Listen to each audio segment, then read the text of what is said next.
ዛሬ በአዲስ ነገር ወደዚህ ቦታ መጥቻለሁ። እነዚህ ወንድሞቼ የእግዚአብሔር ሰዎች በዚህ ቦታ ላይ ይገኛሉ።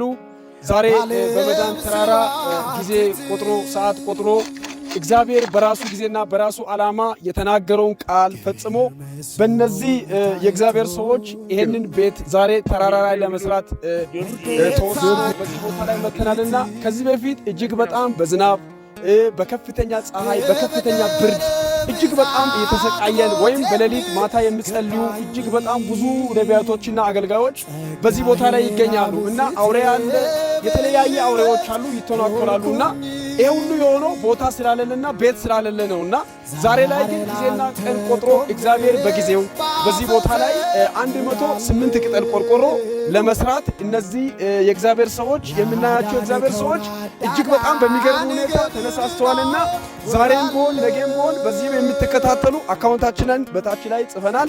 በዚህ አካውንት እንድታስገቡ ወይም እንድትረዱ ኢትዮጵያ ላይ ያላችሁ እዚህ ተጸልዮላችሁ ወደ ውጭ ሀገር ሄዳችሁ ማላችሁ እናንተ የምታዩት ሁሉ በዚህ አካውንት በብርሃን ባንክ በአቢሲኒያ በንግድ ባንክ ይሁን በምታዩት አካውንት እንድታስገቡ በጌታ ፍቅር እንጠይቃችኋለን።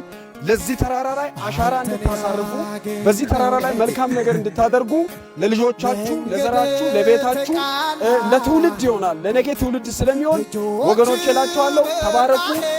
ሰላም ለእናንተ ይሁን። ጌታ ይባርካችሁ። እጃችሁን ጣሉ፣ አሻራችሁን አሳርፉ። እግዚአብሔር ይባርካችሁ። አጨብጭቡ አንዴ።